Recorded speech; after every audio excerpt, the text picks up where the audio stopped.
from patent law, trademark law, copyright law to plant varieties. He is a regular contributor to various publications and has written for the Managing Intellectual Property magazine, Computer and Telecommunications Law Review, and Asia Business Law Journals, and also contributed to the India chapter in global patent litigation. He is a graduate of National University of Juridical Sciences, Kolkata. Vibhav sir has also pursued LLM in intellectual property law as LLM scholar from Boston University School of Law. So I also would like to extend my warm welcome to our second chair, Dr. Rajinder Kaur Randhawa ma'am. Uh, Dr. Randhawa ma'am is presently working as associate professor at DME Law School, affiliated to Guru Gobind Singh Indraprasth University, New Delhi. She has also served as an assistant professor of law at Amity Law School, Delhi, and Lovely Professional University, Jalandhar. Dr. Randhawa ma'am completed her studies from Punjabi University, Patiala, in year 2014. She did her master's with specialization in criminal law. She worked on social and legal aspects of surrogacy in her PhD thesis and suggested policy recommendations for the protection of rights of surrogate mother, commissioning parents and the child to be born through legal provisions. Dr. Randhawa ma'am has attended many national and international seminars, conferences, workshops, and also presented the research papers at several conferences of national and international repute. Now, also, I would like to inform to all the participants that total time allotted to the speakers of a paper is 10 minutes, out of which 8 minutes shall be for presenting and 2 minutes shall be for questions by the chairs. So without wasting much time, I would like to call our first presenter, Mr. Sunish Agarwal and Vanshika Maheshwari, to please present.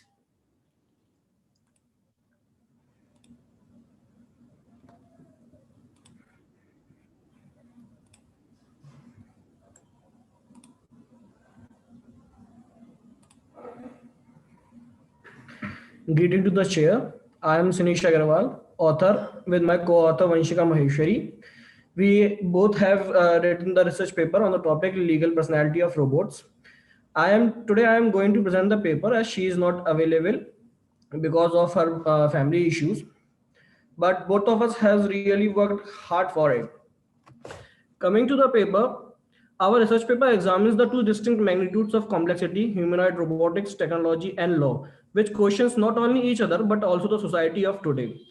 Today, robotics is one of the most promising areas of scientific research and technology in a variety of disciplines, including artificial intelligence and informatics, cybernetics, physics, mathematics, electronics, and mechanism, neuroscience, biology, and humanities.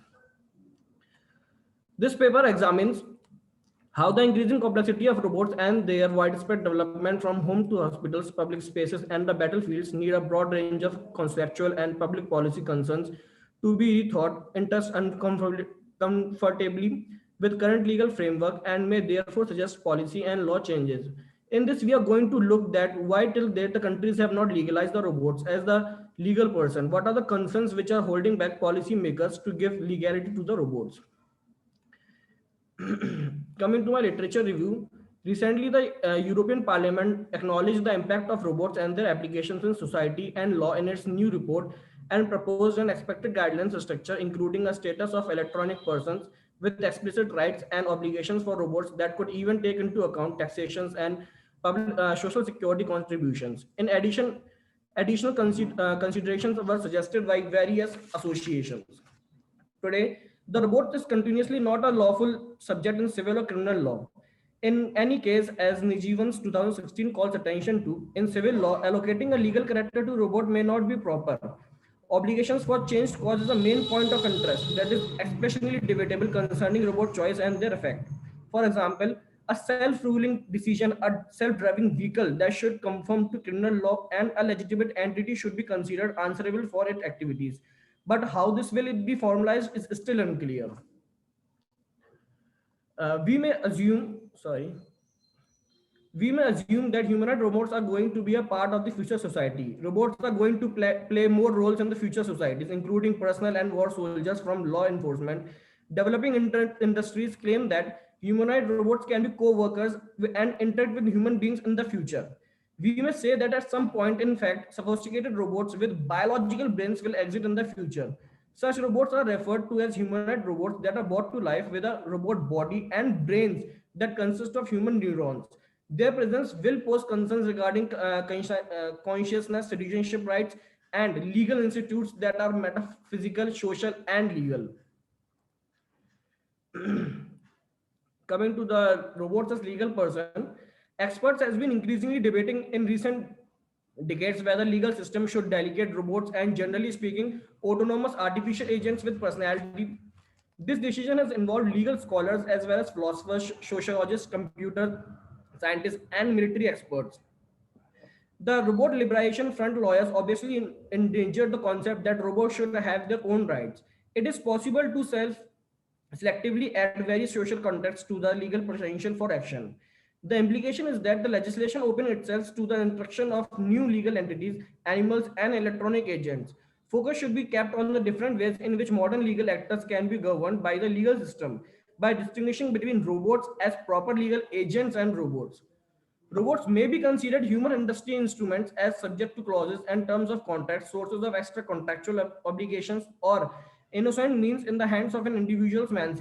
Conversely, by convincing robots as legal officers, even more complex scenarios can be taken into account. Legal schemes, independent legal entity with its own rights and obligations against robots, some constitutional rights of personality, such as those provided to minors and persons with extreme uh, psychiatric disabilities, that is, an individual without full legal capacity. An individual who is the case with artificial legal entities such as corporations is dependent rather than independent, and stricter aspects of personality in civil law, such as the liability of some type of robots for both contractual and extra contractual duties. In Cognitive Automotive and the Law 2009, Geneva Sartor proposes a triple normative distinction that ends in two kinds of personality. To address the attribution of personality, we need to separate three normative positions: the capacity to have one's own legal status, that is the capacity to have one's own right and responsibilities, the ability to create on one's head and by one's deliberate acts, right and obligations, the ability to produce on the head of another through one's deliberate acts and rights and obligations. Legal personality is defined by only the first two roles, narrowly interpreted. The third is independent to the other. The existence of a legal personality does not indicate that one is capable of binding another. This usually allows the individual concerned to delegate. Citizenship to Sophia, the humanoid robot. The Kingdom of Saudi Arabia made headlines in 2007 with its act of awarding honorary citizenship to Sophia, a humanoid robot. Although the move has been criticized for very social and ethical reasons, it certainly raises a question of interest in current times in which artificial intelligence is being an exceptional pace. Granting citizenship to robot implies granting them the same right and responsibilities as an ordinary citizen. By virtue of their living as human beings, the people of a country have legal, political, economical, social, and cultural rights and duties. There are questions as to whether people can exercise such privileges and perform duties by a humanoid robot. It is not realistic, for instance, to allow a robot to vote in elections or to hold political position in a country or even to engage in relations with human beings. Experts have criticized the act of granting citizenship to robots as deeming the concept of human rights of real human beings living and breathing, especially in a world where millions of stateless people continue to struggle as citizens of the nation for recognition and protection. The absence of personality in the event of injury causes difficulties in determining liabilities. Human beings, for example, deploy devices such as self-driving cars, but function independently of human order. So, who will be held accountable in the event of an accident? uh, Coming to my objectives, the objectives of the present paper are to study the impact of robots on the international wars. We can say that as long as the man is in the loop, the accountability is ensured. But if the robots are being used in the war fields, it will open all sort of new and seemingly irresolvable legal questions about So accountability. you're left down with 2 more minutes. Okay. Peter Singer's statistics is wired for war 2009 makes the point clear about the AI power of US government that when US targeted Iraq, there was no robotic system. But between the year of 2004 till 2008, sorry,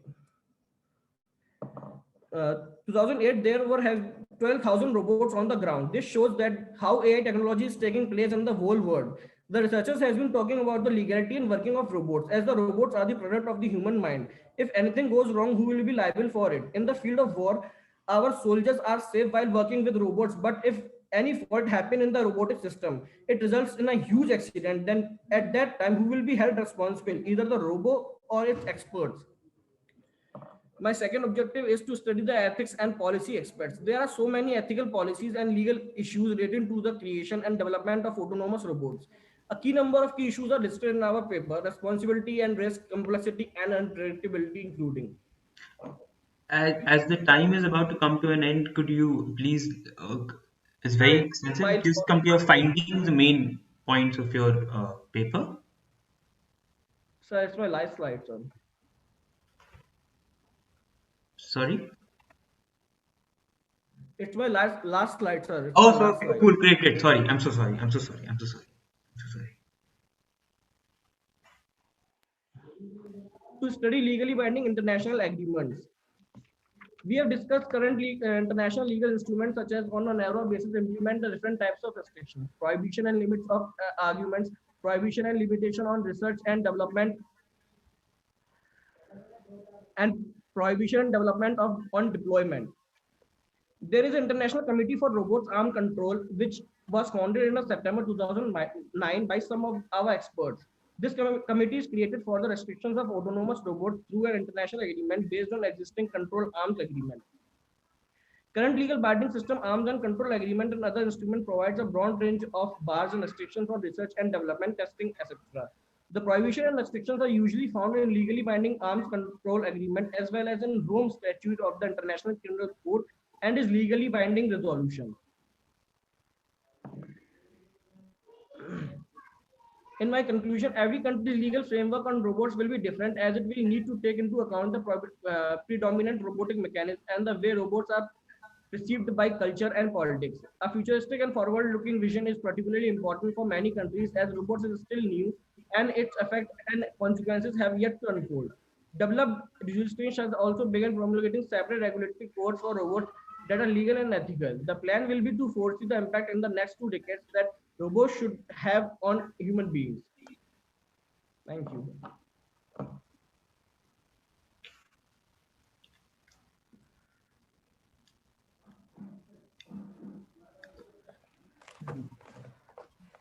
Now I request the chairs to please ask questions. Would Dr. Ndawa would like to go first? Sorry. Sir, I would request you to ask the question as I'm not able to hear the whole Sorry, should I go ahead? You are not audible, ma'am. yeah. Sure. Please, sir, you go ahead. I have a low internet connection. No problem. No problem. I'll go. I'll go. No problem. Please, right. So Mr. Agarwal, I think that was a very extensive review of existing literature in that sense. That was very good. There are a few points because we have about a minute. Few points. One, it, I would have approached the presentation slightly differently in terms of probably giving the existing literature in a couple of slides and maybe coming to the objectives of your paper in the initial first 5 minutes of your presentation in that sense, so that we can focus on the meat of what is it that you have really Sorry. found. Sometimes we get stuck. No, it's absolutely fine. No one's an No, expert sir, here. it's my first presentation for the research paper. I have never given my presentation, No, so no, I'm just it's nervous. fine. It's absolutely fine. Everyone learns. Yeah, it's absolutely fine. My only point was that we have this tendency of wanting to communicate everything, right? Yes, sir. So as a suggestion, one broad suggestion, I'll come to the content of the paper in like 10 seconds. As a Please, broad suggestion, where whatever is the existing literature review, you put that in 1 or 2 slides. You then come straight to your objective and then you focus on findings. so that at least in a 8-minute presentation you have at least 3 to 4 minutes to to present your findings or to present what you're adding to existing literature, right? The second point that I wanted to highlight was, while I liked your presentation, and like I said, it's extensive, and you've covered the Saudi Arabia aspect as well in terms of recognizing the personality of robots. The presentation did not give me a clear idea where you stand in terms of whether legal personality should be given to a robot or whether it should not. Or even if you're not wanting to give a view on that because it's an open question, and I fully understand that, at least the pros or cons, something from your own view, that why do I think it should be given, why it should not be given. And final 2 points: whenever we're looking at artificial intelligence, and because you focused on robotics, I also wanted to highlight that there are elements of there are robotics is one component of AI. There are also concepts such as computer vision, and there is natural language processing, and there is machine learning. So while your paper naturally does not focus on that, it is always important to probably spell out an assumption or a clarification in the paper that you're looking at AI as a broad sense, which has these 4 components, but it's focusing possibly on robotics.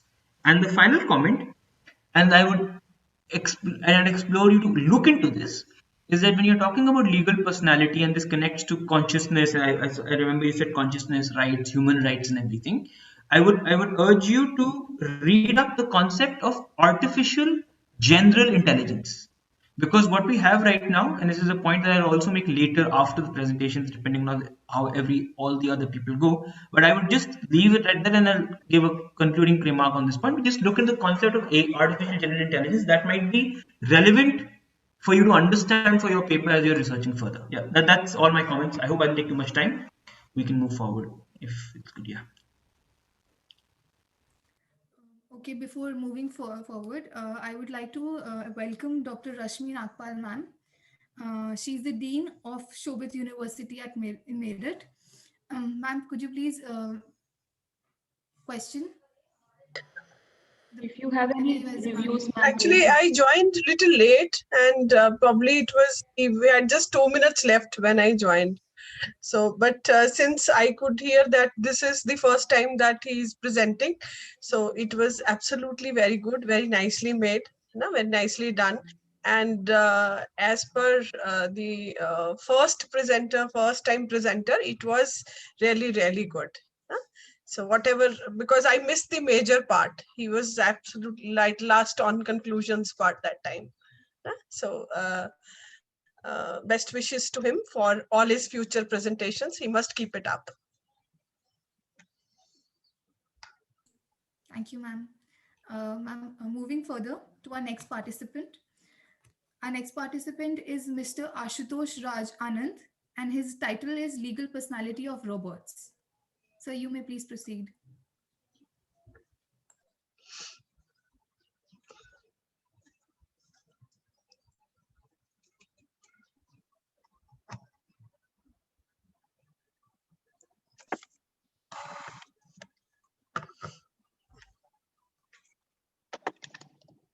Okay, am I audible? Am I audible? Yes, sir. Okay, so can I have, can I be the last speaker? Because I was supposed to be the first speaker because I have one class to take. So if I may take the permission from all the respected panelists, so my class is about to start and it has already started. So if I may be the last presenter, so I have made this yesterday. I have made this formal request, sort of a very polite request regarding granting me the permission of being the first presenter, and my class has already started. So the priority, as a teacher, I should engage the students first. So with the permission from the respected panelist, if I may be permitted.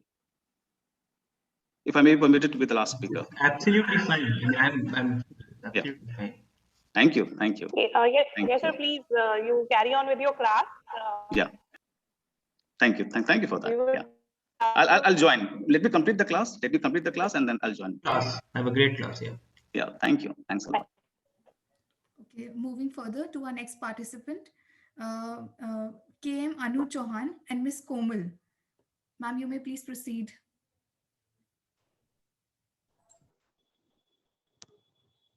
Excuse me. Hello. Yes, ma'am. Am I audible? Yes, ma'am. Has my video started because I can't see? No, ma'am, we can't see your video, ma'am. Oh, thank you so much. I'll just in a moment.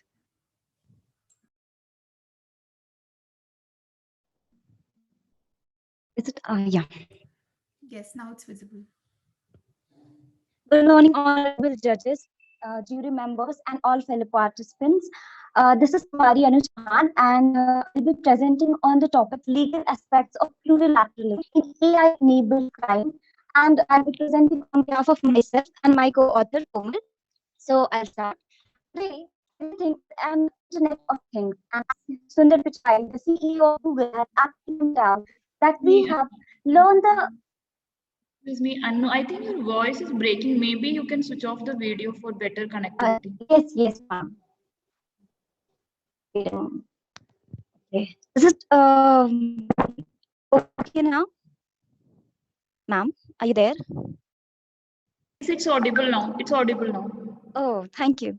So basically, I'll start that. Today, everything is an internet of things. And as Sundar Pichai, the CEO of Google, has aptly pointed out that we have learned the advantages of fire and electricity, but have miserably failed to overcome its drawbacks or consequences. In a similar manner, AI, which whose advantages we might not be very much well aware of today, but we are very well aware of its devastating consequences if timely care has not been taken care of, because AI is no longer a future dream, but it has become a present reality.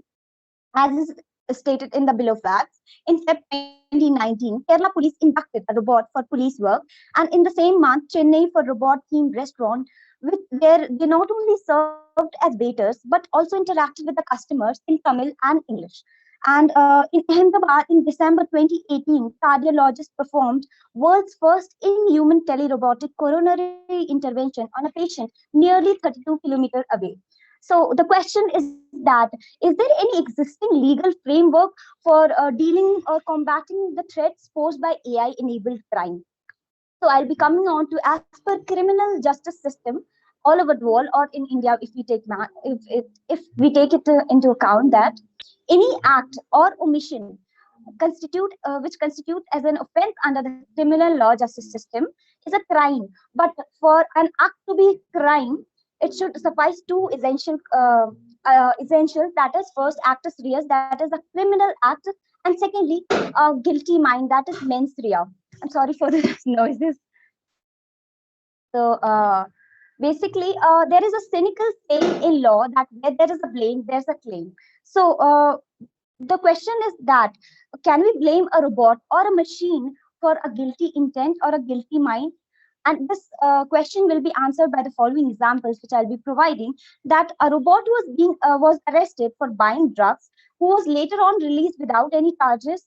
And Tesla Motors, whose autopilot cars are a glaring example of AI, was absolved of all responsibility for killing a driver in a car crash by American National Highway Traffic Safety Administration.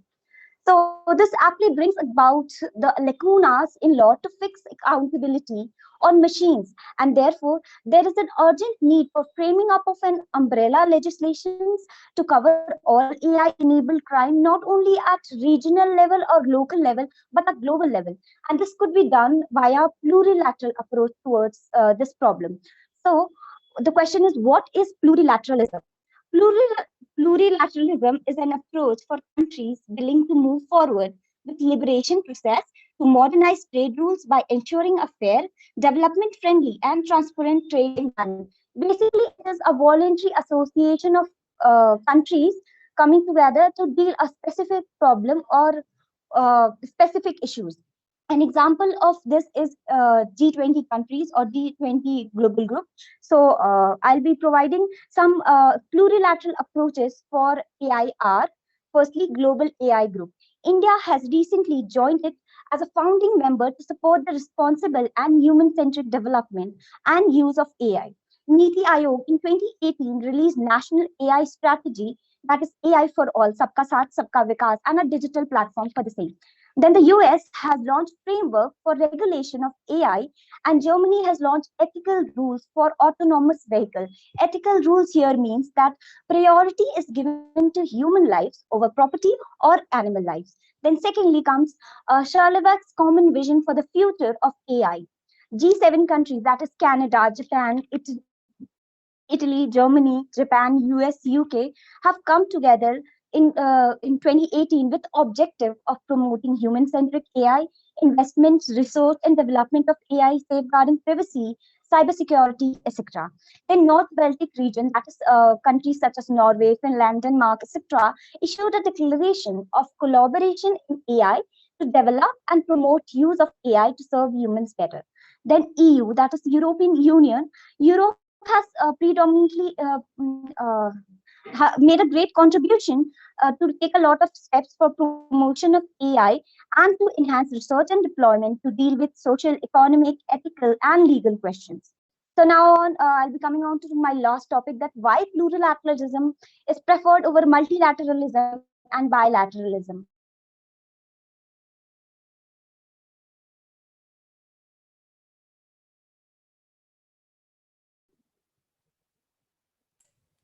I would request the chairs to please ask questions. No, she lost the connection, I think. I think the speaker's on mute. Yes. Ma'am, are you done? Her connection has gone, I Yeah. guess.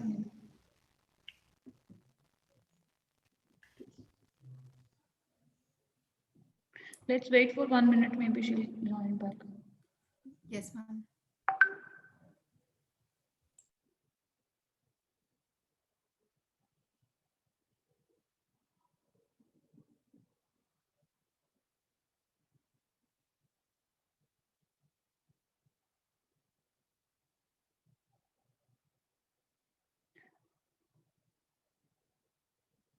Her co-author is also here. She's also not responding. Good morning, ma'am. Just give us a minute. My co-author is trying to connect again. Okay.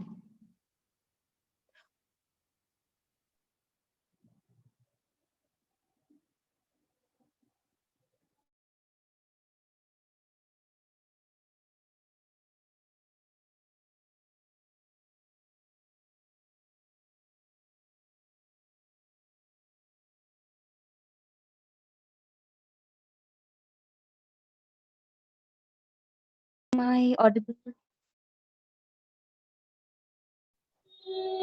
Yes.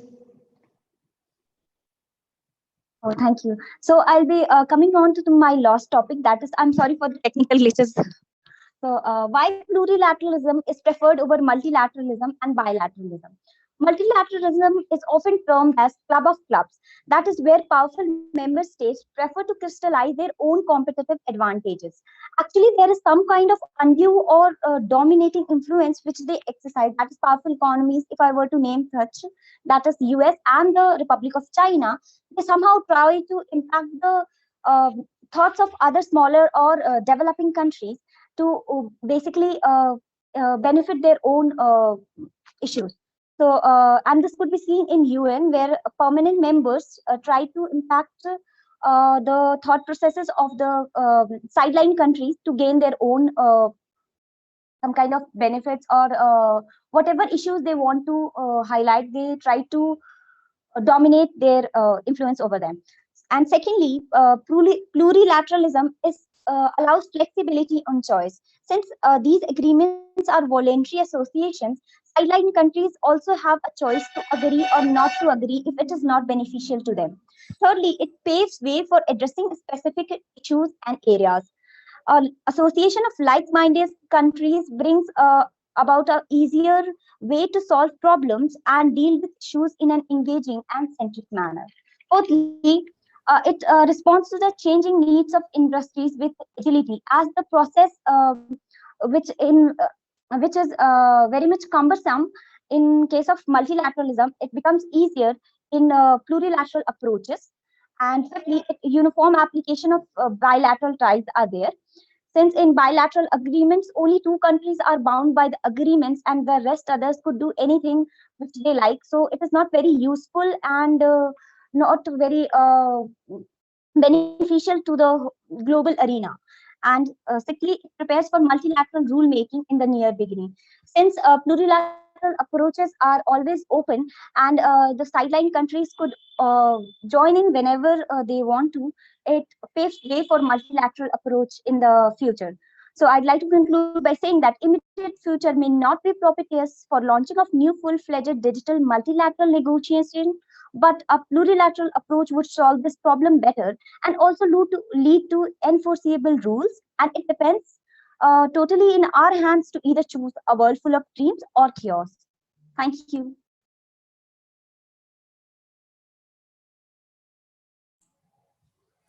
And now I would like the chairs to please ask questions. Would Dr. Call like to go first, or should I? So, Vaibhav sir, I would request you to go ahead with the questions, if any. Sure, sure, sure. All right. Now, this is a very good paper, ma'am. I mean, I like that you had specific examples in your research about the different ethical rules and all that have come in. And it was in the presentation was very nice, to the point, and very clear in terms of what you covered. More than questions, I have two thoughts to sort of for you to ponder on. And one is because I rely and I read your abstract also, and I understand that your focus was predominantly in the crime space. First question, which I would like you to explore, is that how would you attribute a guilty mind to a robot? Because in a crime context, mens rea, as you very rightly said, is an important aspect of a crime. So how would you to a robot or to an AI system, how would you attribute that guilty mind? This sort of comes to an issue in artificial intelligence, which is known as the black box syndrome, which is what when you train an algorithm, you don't know how it reached that particular decision. So that is one area that I would ask you to maybe look at. And second is that and also because of the fact that when you are attributing criminal liability, because you gave an example, the Tesla example, where that robot was absolved of liability, and I appreciate your research, it's a very good presentation. I assume that then in your paper, when you're talking about attributing criminal liability to an artificial intelligent system, your paper must then assume that the issue of personhood is resolved. Because only when legal recognition of personhood is being given to a robot would we move to a point of attributing it to liability. Or probably the aspect of personhood and liability have to be interlinked. So maybe an assumption like that could probably be stated or could be explored. And a final comment is that and I appreciate the fact that plurilateralism is a better way of going about it. Do you have any points? And this is more of a question than a comment. And I'm sort of in these comments, I'm sort of mixing both comments and questions simultaneously. When you think about this approach, and I really appreciate a practical way of sort of solving this. Do you have in mind any points of consensus that people would have when they engage in such a discussion? Because even if we have multiple stakeholders getting together to resolve a particular issue, they must have a common starting point. Something of that sort. Sir, excuse me, sir. Am I audible? Yes. Sir, I would like to answer your first question that how do we determine the guilty intent of a robot? Sir, since there is no law for determining the guilty intent of the person, robot, but sir, we can obviously make it a vicarious liability. The concept of vicarious liability can come into picture by stating that the robot may not be having the guilty intent, but the person who is using that kind of AI structure, basically, it's not very much developed now, but the person who is using it may be made liable to an extent. As in master servant relationship, we make the master liable for the acts of the servant in when it is done in course of the business. So somehow in that manner we could make liable, because AI today is not very much advanced, but we are using it in our day-to-day life, like Siri and Alexa and all those, like Sophia also, when all these robotics. And sir, actually, I couldn't hear the last point you said. That's a very That good consensus one. point. My last point was, and I'll respond to your response later in the interest of time. But my second point was that when you're talking about the multi stakeholder approach, do you have in mind certain points of consensus that parties would have when they come to the negotiation, when they talk about creating a common sort of approach to resolve this? Because they have to have some common meeting of minds before you can have that sort of an approach. If you've thought of something as to what they will agree on as a starting point. Sir, actually, I am not very much aware of all these because it's out of my legal aspects, But I'll try that. Somehow, lateralism is a concept where like-minded countries come into the picture, and if they do not agree to certain ideas, they might not agree to it. That is the whole concept of plurilateral approaches. Otherwise, it would be multilateral approaches where in WTO you have to, you can't what provide your thought process or what you want to, and that's why if you agree, then plurilateral approach is a better way, I think. And if I may be wrong, then No, no, that's no, that's a great presentation. Thank you. Thank you. I'm done with my thank you, questions. sir. Thank you. Rashmi ma'am, would you like to add something? Yeah, I think Anu is her name, and she was wonderful. I think she's a student, I guess. Are you Um, here? yes, ma'am, I'm a fourth year student in DLLB course. Okay. And Okay, shall I state my institute name? No, not required. It's okay. It's okay. That's good enough. But our times, I don't think that we had such platforms, and you're lucky enough that you get chances to present yourself at this national conferences at such stage of your law program. What was interesting to note was that US and China are trying to dominate. That I could not understand how in AI sector can they dominate. They already have Ma'am, actually, I'm automotive sorry. cars. They already have the vehicles without a driver. They already have so many things which are automated on AI. But how can they dominate uh, in this sector over the other countries who are developing? That Actually, I wanted to say that the permanent members try to dominate all aspects of agreement, not only specifically to AI, but I think there is a vote for power struggle in these powerful economies, and I feel like, but I may be wrong, and you can guide me if I'm wrong then. no, but I just wanted to know actually the domination on AI sector, because for climate change, environmental issues, nuclear issues, we know that what kind of domination is there of the developed countries.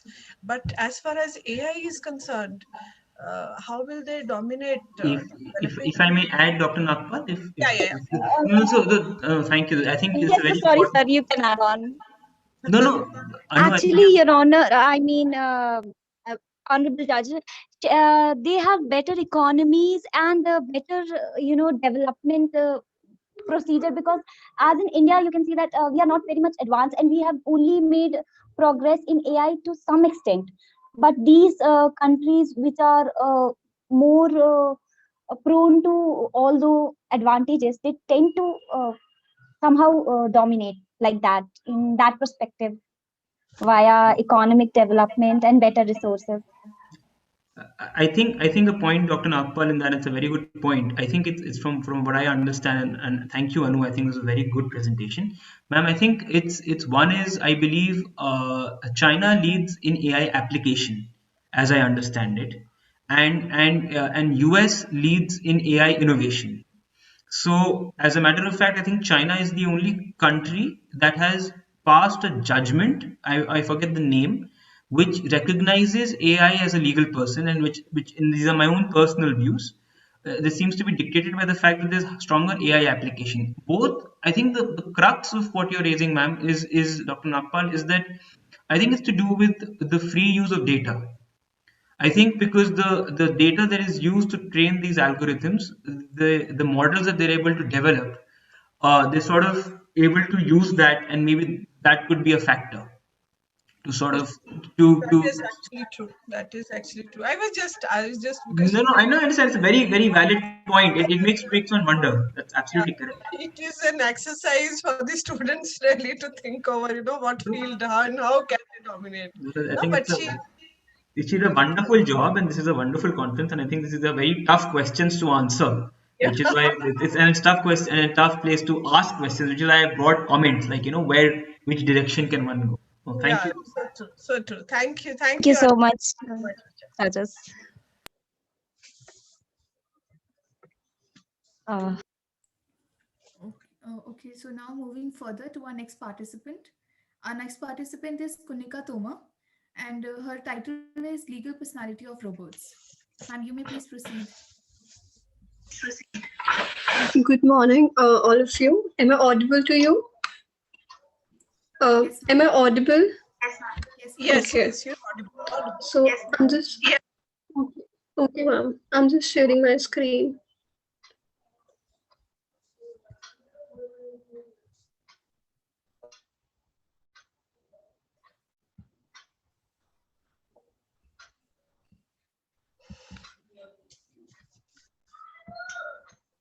Is that my screen visible?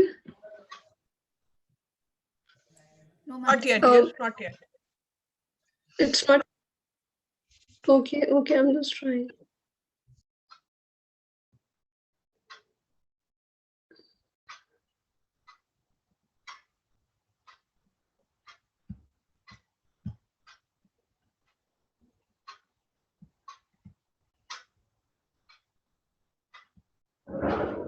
Now it's visible.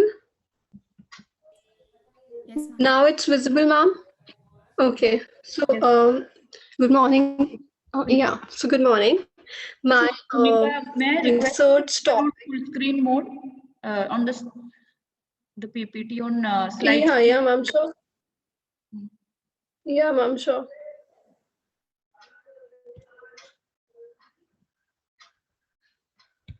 No, it's not.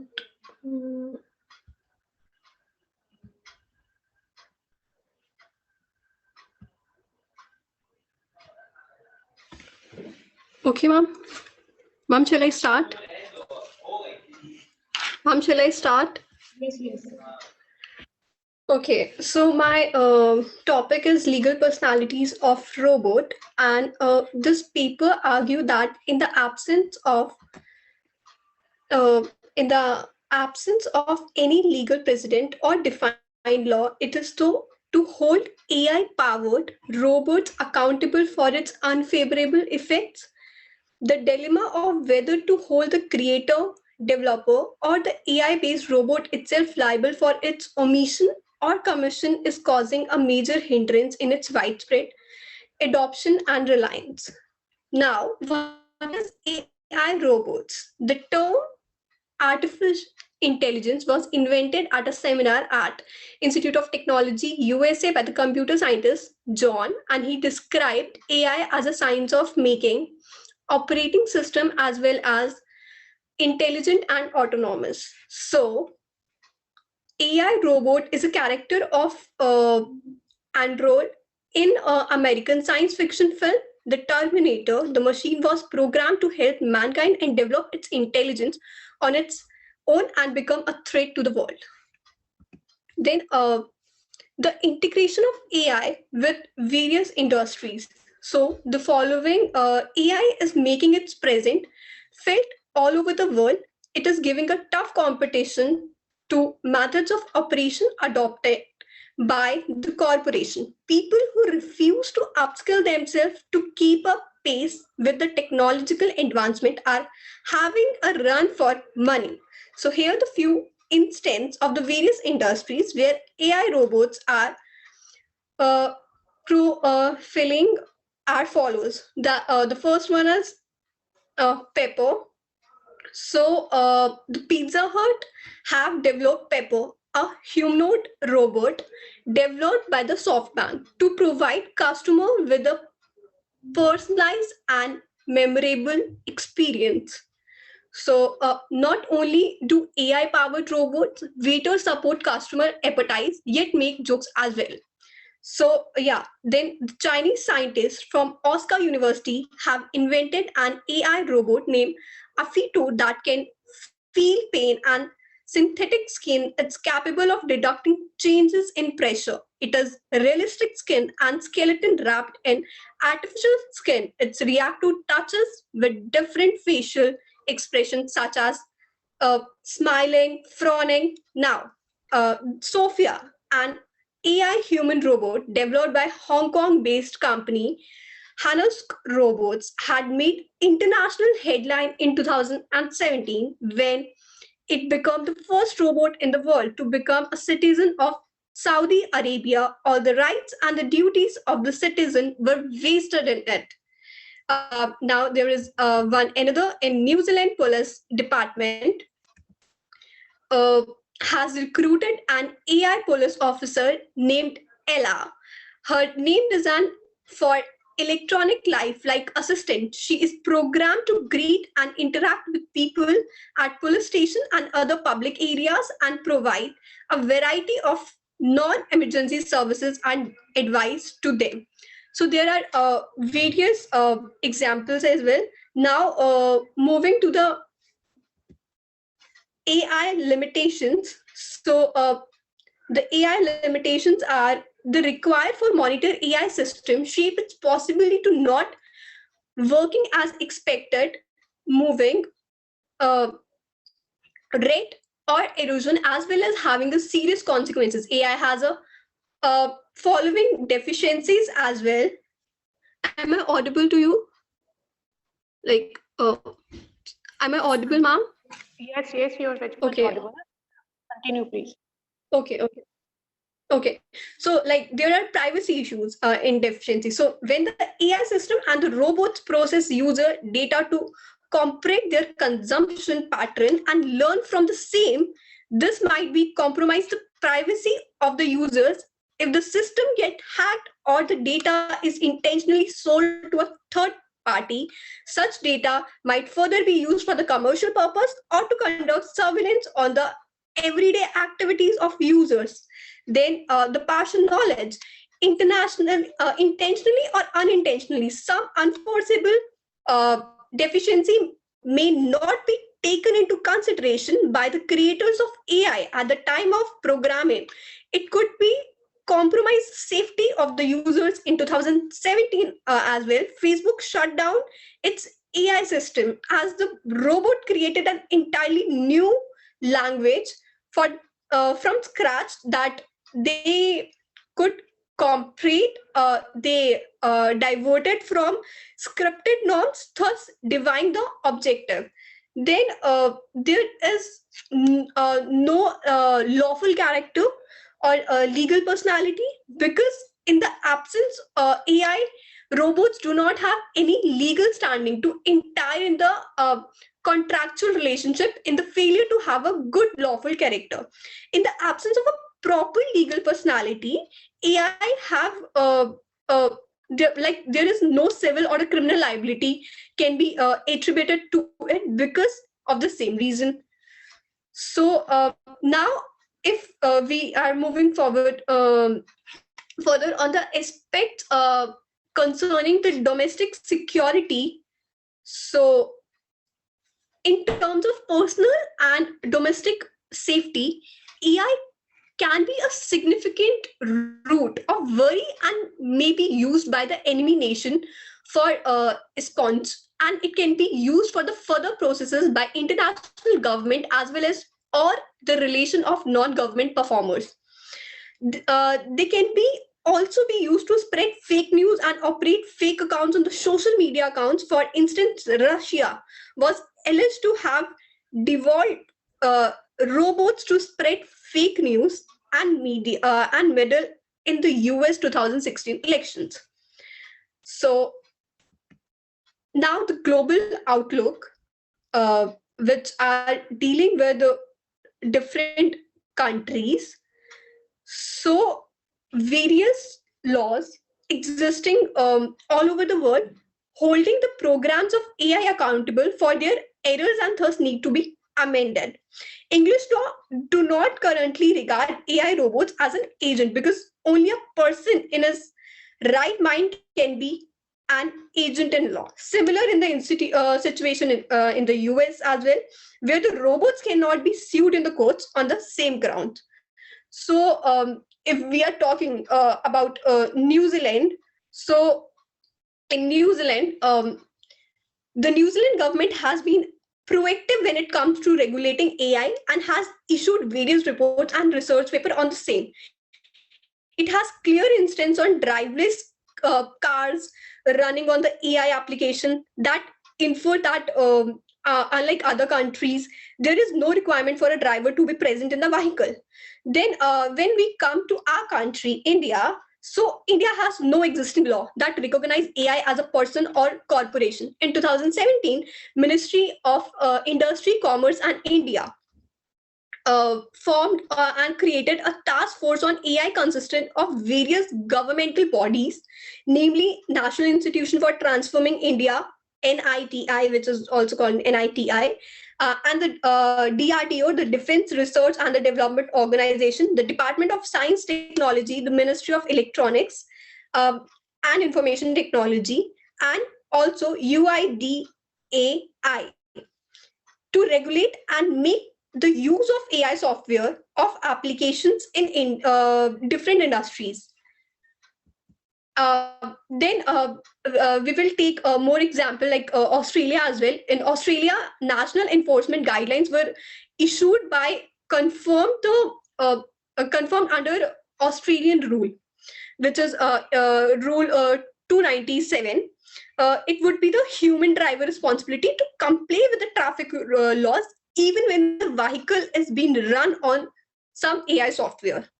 So yeah, this will be the global outlook. And if we are moving forward from suggestions and way forward, so there are various recommendations to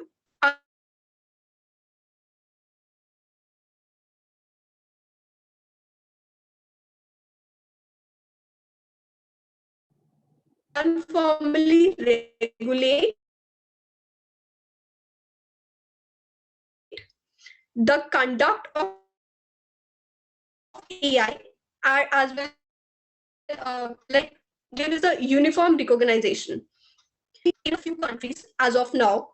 So there should be a uniform recognition and the regulation of them all over major technology companies like IBM. With them, individual country legislative framework is also needed to regulate the conduct of AI-based AI globally or AI-based robots. Then there is a liability of a creator, like liability is made by the creator. So presently in some countries, it is a creator who would be liable held for wrongdoing of an AI. Then there is a protection of sources of work, like there should be a clarity regarding the patent and the copyrights law on the AI-based robots. Protection of data, like the Data Protection Bill 2019 should be incorporate protection of data of the users that has been used as input of the AI-based robots for their learning and functioning, to ensure that there is no vital data is shared with the third party without the consent of a user. Proper safeguards should be needed to promote the cybersecurity and the national security as well. So then there is a conclusion. So mainly the AI robots are leaving their mark in almost all strikes of the life. However, they are being developed without any lawful regulation. This is only issue of grave concern. Thus, the legal and the regulatory framework is required to regulate its conduct, protect users' personal data, and safeguard their security and privacy concerns. Thank you. Thank you, everyone. Can I stop sharing my presentation?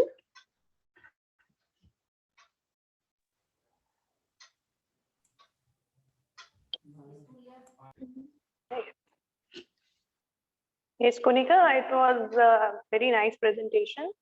And may I know how you see the future of AI with regard to Indian legislation? That you said that India still is not having the legislation on AI, specifically, actually.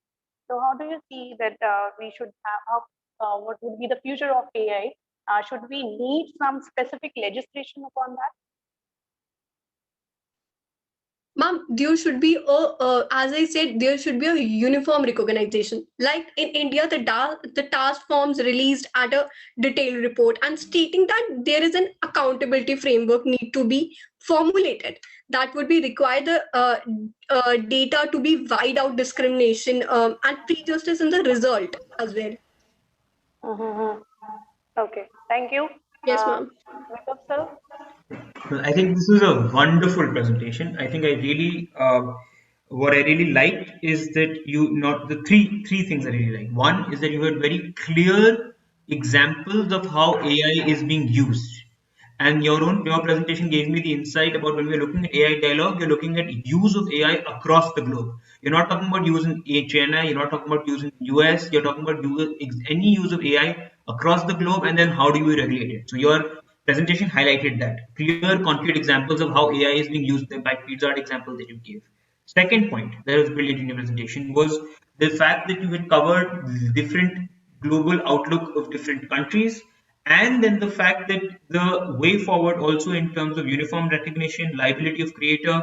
You even touched on IP aspects, which is a very open debate right now, which I think is currently, I think, tied to the concept of personhood itself. I think just the fact whether you can recognize a non-human person as a creator, inventor, author, and on the data protection laws. This is a very, very good presentation. Just, I really don't have any questions in that sense. It was very informative, learned a lot.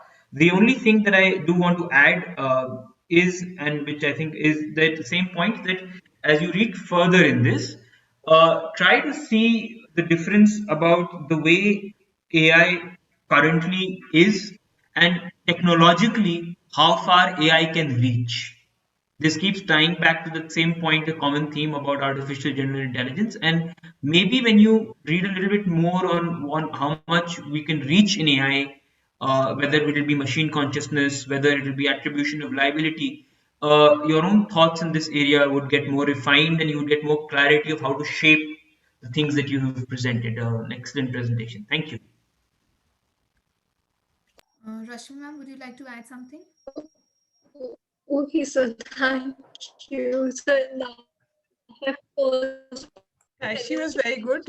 Konika, it was a wonderful presentation. As Vaibhavji already said, he just listened it so minutely that, even the IP aspects that you talked about and the examples that you gave were really, really good. And what I was wondering in the end was the conclusion part, and just before that, that it is a wild horse, and presently the liability was on the maker. So yeah, IP issue will always be there, try who next holds time. the copyright, right?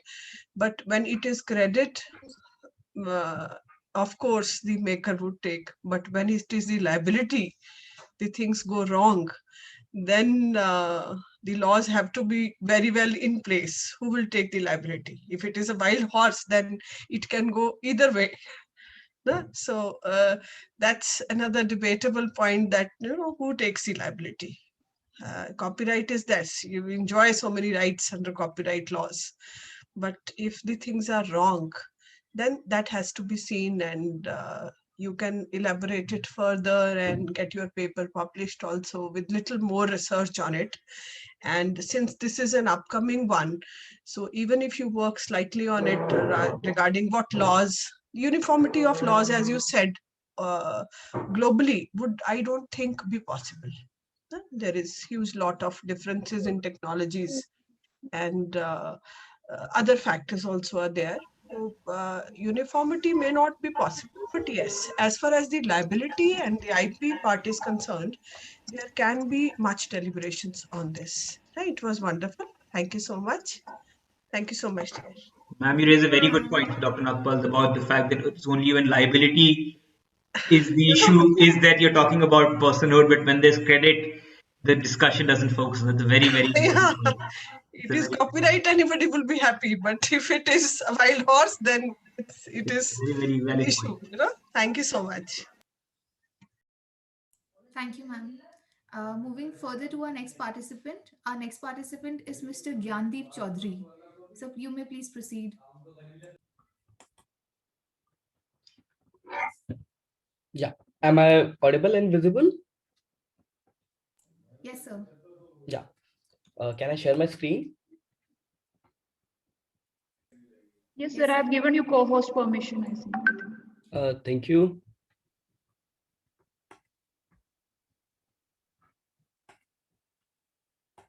Yeah. So good morning, everyone. Like across various technical sessions since yesterday on various sub themes resonating to various aspects and nuances of artificial intelligence, and even in this particular session where my fellow colleagues have emphasized on various aspects of AI, like we could call out couple of common keywords, which are like liability, accountability, ownership, authorship, so on and so forth. So across all these common keywords, there lies a basic conundrum. That is how we are going to determine all the above said concepts and terms concerning the AI. Well, the basic tenets of law provide that all such legal concepts to be applicable only either on natural persons or juristic persons such as corporations, inanimate objects like idols, rivers, so on and so forth. So with these basic proponents of law in mind, we move to artificial intelligence, which again has been defined numerous times in this seminar and need not to be repeated. But artificial intelligence mimics a human in various aspects, and somewhere it is autonomous in several circumstances, yet it has still not been acknowledged as a juristic person. Now, this lack of recognition opens the can of worms and presents before us a couple of issues that uh, the question of if the legal personality can be granted to an AI lies in whether legal rights and duties can be subject to it. Secondly, what is to be done to attribute liabilities to the AI? However, this question of attribution of liabilities altogether is a matter of separate debate and discussion, as liability seems distinct without acknowledging personhood. Even as renowned researcher Professor Gabriel Halleway, who famously gave the three models for attribution of liability to AI system, also recognized the need of granting personhood to AI before any such liability could be attributed to them. So, before moving on to the discussion around the personhood, just to illustrate the need for it, here are some stats for illustration. Like over last 30 years, there were 26 robot-related fatalities were recorded in the United States alone. Secondly, 77 robot-related fatalities were recorded in the United Kingdom in the year 2005 alone. The robotics sector itself shares a history of accident, as medical robots were involved in at least 144 fatalities and as many as 1,391 injuries over the period of 14 years, that is 2000 to 2013. Despite such a distressing sight, most policymakers and legislators remain unmoved and no concrete liability regime is in place. So my article objectively discusses the personhood characteristics from a legal perspective, excluding moral personhood, and applies them to companies, robots, idols, intending to seek a justification for the attribution of legal personhood to AI. Now, before moving forward, we have this concept of legal personhood. So, famous author John Chipman Gray, in his widely acknowledged work, The Nature and the Sources of the Law, provided us with the classical discussion of the legal personality. In his book, he states that as a common speech, person is often defined as meaning of human being. But in technical legal meaning of a person is a person who is subject of legal right and duties. Further, he also states that at different times, various inanimate matters have had legal rights, such as in Middle Ages, church buildings, temples in Rome, uh, or in Admiralty, the ship itself could be found guilty and become the subject of proceeding in rem. So One of the most classic example is a 20th century Indian case where court assigned a lawyer to defend the family idol, which was involved in a dispute over its custody. Now, Black's law of dictionary also defines a person is a human being or a natural person and an entity that is recognized by law, having the rights and duties of a human being. Similarly, Australian Buttersworth Australian legal dictionary, somewhat more, defines almost on the same lines. Now, concept of legal personhood with reference to Salmon, the ability to exercise rights and duty is a sole criterion of a legal personhood, adding that all entities who have these capacities are legal person, and on the contrary, who do not have them are not persons, irrespective of whether they are human beings or not. Therefore, conferment of legal personality is inherent to the conferment of legal rights and the imposition of corresponding legal duties. When the concept of personality is discussed legally, it is the jurisdiction with an independent legal system that gives this status like personality to a particular entity. Therefore, this classification of these entities as legal person is not universal across legal system. Like for example, some idols in India are recognized. I'm sorry. Some idols in India are recognized as a legal person, while it is not a legal person in the UK, despite being both the common law countries. So, how to proceed with the personhood approach for a particular AI system? So, many researchers recently took this particular notion that the autonomy and ingenuity of the AI system contribute to its acceptance as autonomous legal bodies with economic and legal rights and duties. To put it in another way, scholars maintain that the AI system is a separate entity that should and must be responsible for the consequences of its acts or omissions. So, two alternate premises may be based on this conclusion. First, they closely resemble humans in describing their attributes of being an AI: intelligence, reasoning, liberty, and independence. Thus, they should be regarded as separate lawful bodies. Alternatively, AI are similar to corporations that are individual, non-legal human bodies with benefits, legal rights, and obligations. So coming to this, there's the conciseness approach. Now, in this approach, continuous development of emotion detection and natural language learning ability of AI suggests that AI will advance its disruption in the field of human skills and abilities. Secondly, the personhood method of AI system considers such a system to be capable of feeling Hello. consciousness. The purpose is to explore Am I the audible? hello. Hello. Audible. Sorry, Mr. Ashitosh, I think there is a Just a presentation minute. going. Can you mute yourself? Yeah, I'm really sorry about this delay. Just my class got over. I'm at the very outset. Let me sincerely convey my thanks to the respected the chairs, the sirs and ma'am who have given me this opportunity to to present my. Thank you, sir. Sir, we're in the middle of a presentation. If be easier. Thank you. Can you just Shall I continue? Yes, yes. Yeah. So sorry. So uh, yeah, the personhood method for AI systems, like I was discussing about capability to feel consciousness.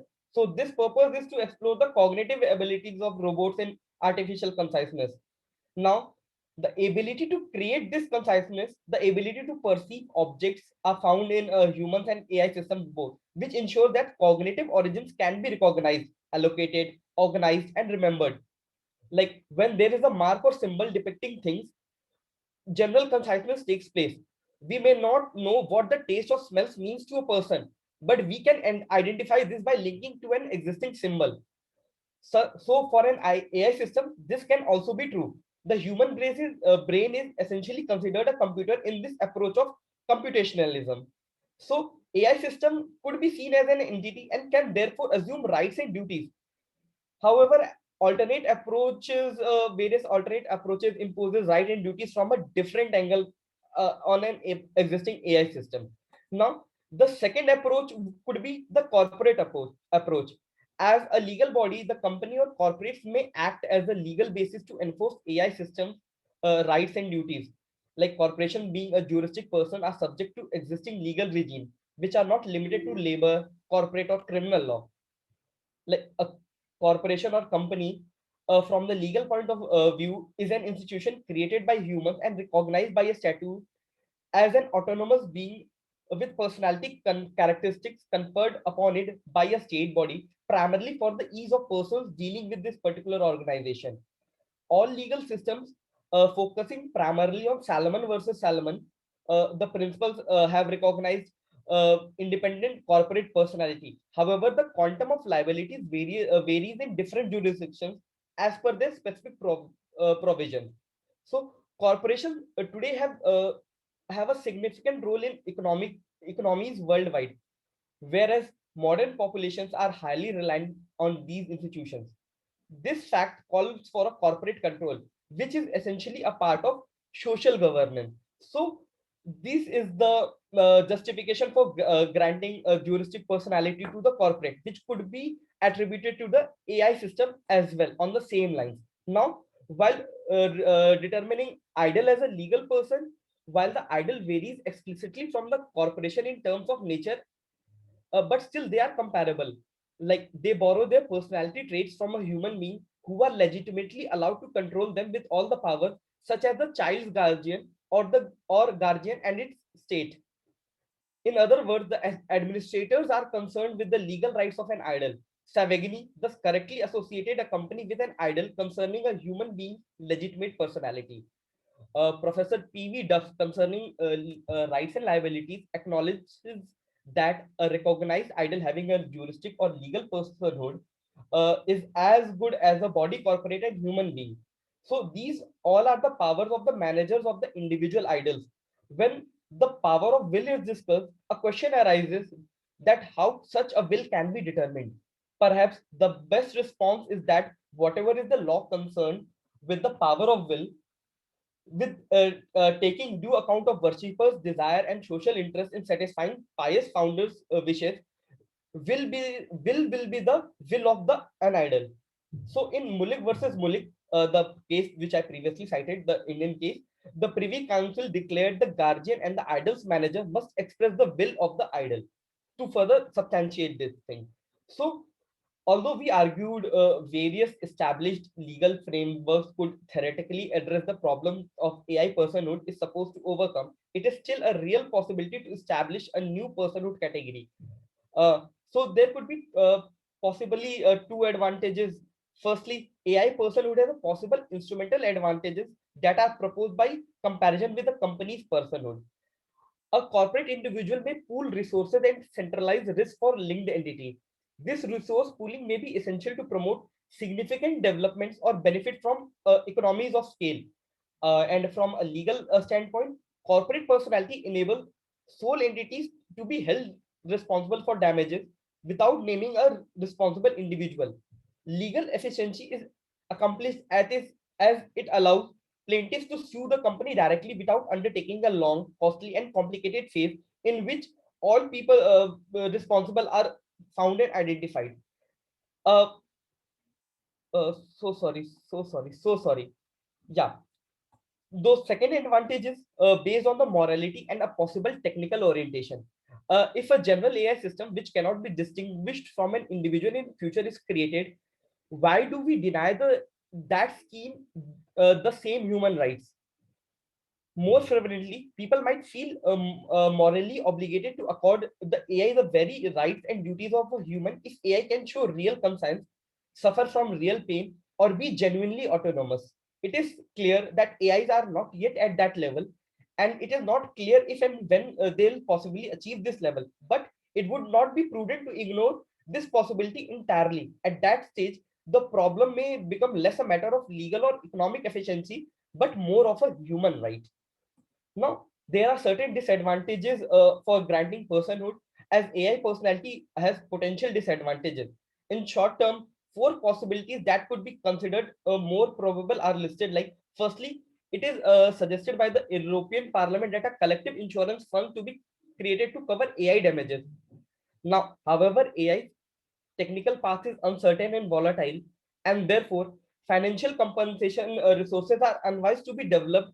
now to meet the unknown future needs. Secondly, AI personhood will allow the manufacturers and owners of AI to assign liability to the object itself.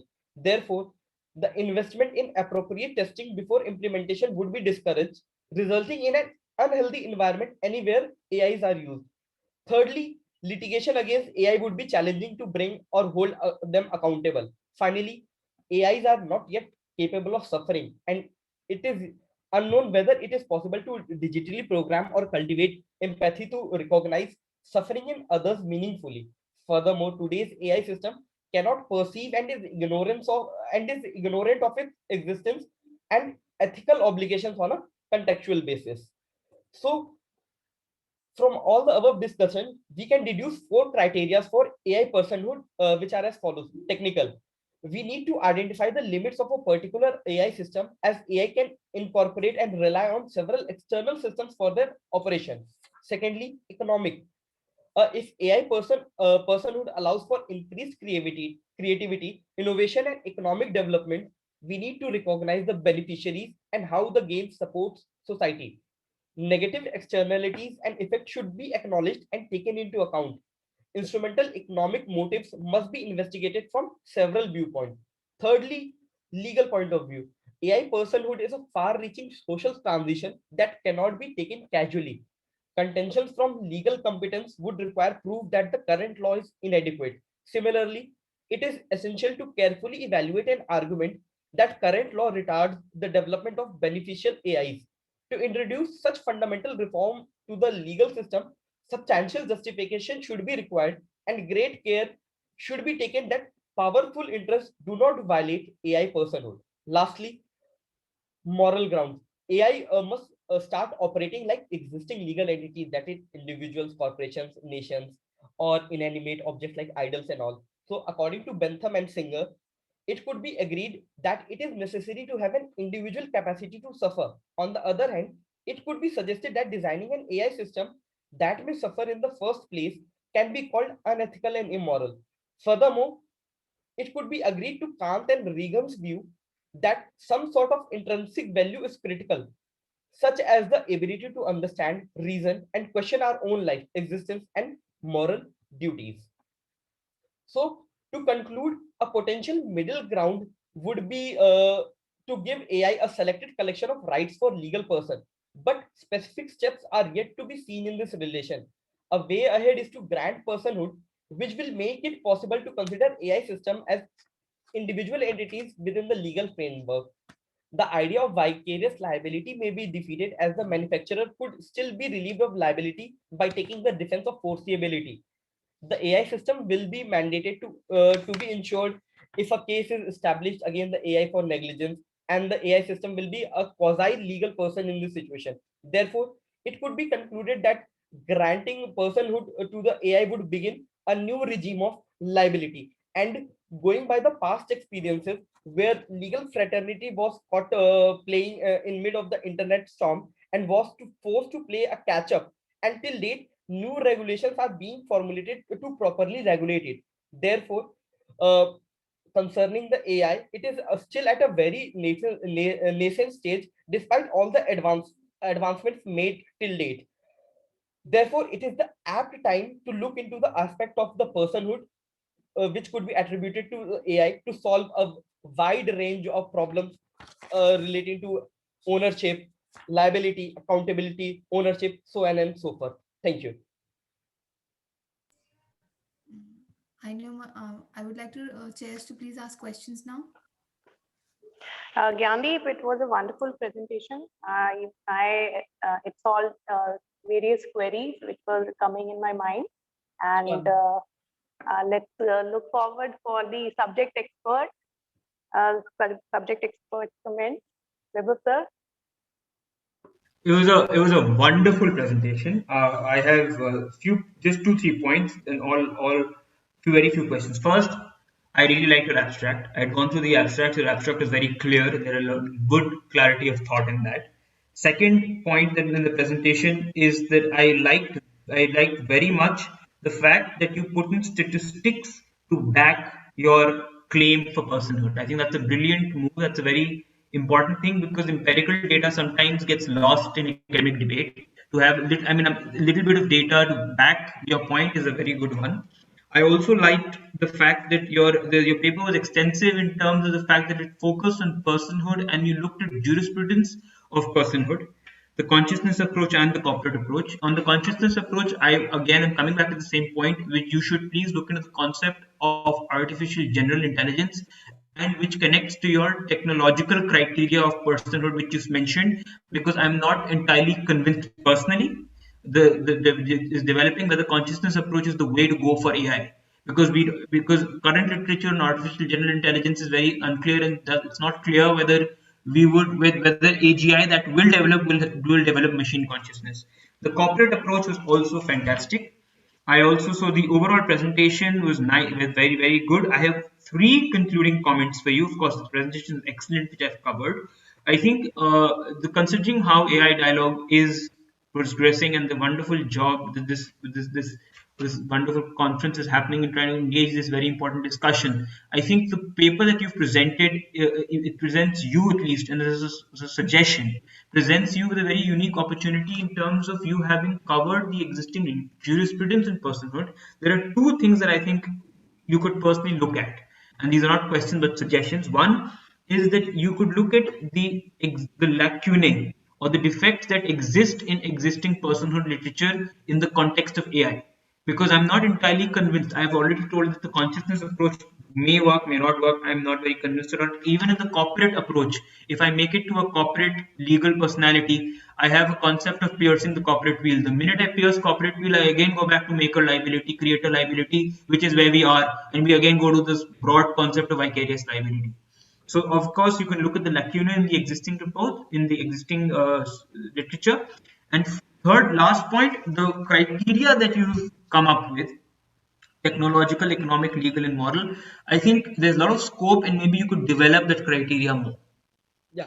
I think that's all I have. It was a wonderful presentation, and I would personally also like to sort of read your paper, because I think it covers it in terms of personhood jurisprudence. It captures the existing situation very well. Thank you very much for your valuable comments and feedback. I'll definitely look into the various lacunas and various suggestions which you have suggested, and I'll definitely try to come with up a new paper with incorporating all these things Yeah, in near wonderful, future. Thank you. wonderful. Thank you. Rashmi ma'am, would you like to add something?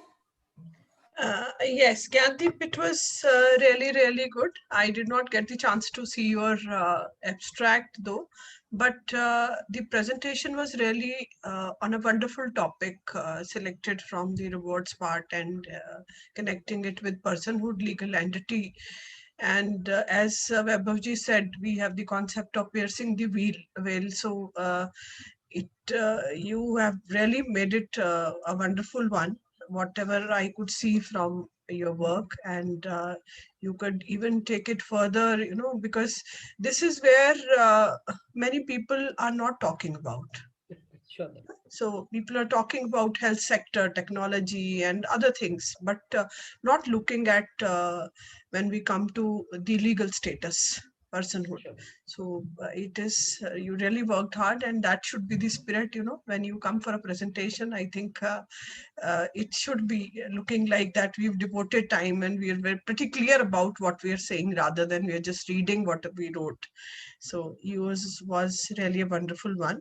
Now, there is a question from, I can see from Vaibhav Sharma. I think we can take it later, either Vaibhav sir or I can take it in the end.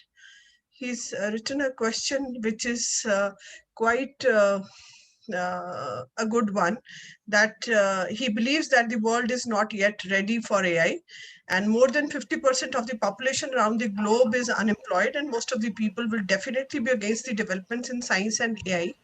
So how would we like to talk about AI and employment issues? The machines replacing the humans. So that is what probably he wants to ask. So I think we can take it later in the end. That's better. No? Sure, ma'am. Okay. Thank Sure, you so ma'am. much, Gandhi. Thank you, ma'am, for your valuable feedback and suggestions. Thank you, ma'am. I really appreciate Vaibhav sir and ma'am. Thank you. Congratulations, Gyandeep. Thank you, ma'am. Moving further to our last participant of the session, Mr. Ashitosh Raj Anand. So you may please proceed. Okay, a very good morning. Good afternoon. Am I audible? Yes, sir. Okay, can I upload the slide which I have with me? Yes, sir. I have made you Yes, the sir. co-host. You may do that. Okay, I'll do that. Just a minute, ma'am. Share screen.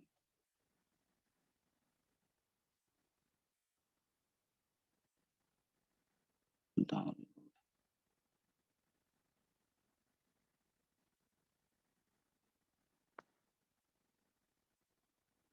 Just. Is it visible? My PPT? Not yet, sir. Not yet, sir. DME. Let me try one more time. Files. Basically, I don't know how to. Have you shared your screen? Yeah, in fact, yeah. Now I'm sharing. Is it visible? Yes, sir. Visible now. Okay, first thing first, at the very outset, let me say thanks to the DME for giving this opportunity to share my perspective on this legal personality of robot. And my first preliminary sort of a remark would be that this robot, it's stemming from some a very remarkable event which we call artificial intelligence. So the first grounding, the first understanding that we have to have when we talk about this legal personality of robot, we have to really have unravel the mystery called artificial intelligence. So we begin with what is artificial intelligence, and then and then we can have some analysis about this the robot, how the robot has really become such a pervasive phenomenon. And it's how it is so and when we compare this this artificial intelligence. Ashutosh, sir, may I request you to put your video on PPT on slideshow mode? Yeah, okay. More visible then. Just a minute, ma'am. Is it okay now? Yes, sir. Okay, so yeah, so legal personality of a robot. So here, as I have just made the statement that when we talk about this, robot and what exactly it entails. So if I have to really do, we have to really dissect this robot. We have one thing that we have to understand is the fact that it is stemming from one wonderful phenomena which we call as artificial intelligence. So of course there is also a sort of a very I, with all humility, I would say that I might not be the best person. I mean, I'm not the right person to really explain what is artificial intelligence. It's a way too complicated. If you read the literature about this, how to decipher this concept called artificial intelligence, it's way too complicated. But then here we have a certain illustrative examples that if a certain machine or certain algorithm, if it is able to imitate or replicate some of the human, say for example, cognitive analysis or reasoning and many of other ancillary feature, which is so intrinsic to the human being. So if that could be done, so instead example, may I draw the attention of all the respected chairs to look at this particular this particular slide, which the Google Deep Dream algorithm. So here it's not something which we can courtesy of some human being or some human has really come up with this idea of drawing some abstract painting or something of that sort. It's not the case. Here what we see that the machine algorithm is coming up with this idea of it has made this particular abstract painting. Now furthermore, if you look at this painting, just to further to corroborate how it is really impinging in such a fabulous fashion, we have this painting again. It is also could be attributed to the artificial intelligence. And then we have this in the wake of this artificial intelligence, we see that how this this artificial intelligence is really rendering our life much more comfortable with the onset of this the robots, the kind of a car that we are seeing, that we can see this Ford what do you call those four what you call visuals. So one, we can see this vacuum cleaner, then this automated this car, and then we can see this helicopter and this all sort of a thing. So this is sort of it's really giving us the idea that how this robot are becoming an intrinsic part of our life. And we have to bear in the mind the fact that it is courtesy of the artificial intelligence that we see the entire facade of robot, affecting our life. So here we have this some sort of industrial, medical, and services robots. We can see that how robots have replaced there is again a sort of a debate, the robot, the threat of some sort of a robot who would be affecting our the labor market. The labor market is getting affected because of the onset of this robot, which is usurping or displacing the human labor. So we have this car market, we have industry, we have this medical field also. We see this, how these machines, how these robots are really affecting, how they're improving, in fact, the what you call the medical paradigm. Now we have this service robot also, as you can see over here. Now, I think this is something I missed out most of the the presenters' slide, but then yeah, so the first presenter, when I was listening to the first presenter, he did discuss about this Sophia. So it's a public domain knowledge that how Sophia and how Saudi Arabia has come up with this idea of maybe some would say that absurdity of giving the citizenship to something which is called which is nothing but it's a chatbot. It's a more like a chatbot, and having some sort of and Saudi Arabia coming up with this idea of giving a citizenship to this Sophia as a robot.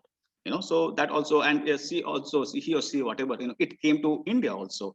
So you can see this Indian attire in a sari. She came to Calcutta, and she had this some sort of a conversation with the public. So this is such a very the most prominent figure that we see when we talk about the human robot or the humanoid or robot. About the robot, we all know about this Sophia as a robot.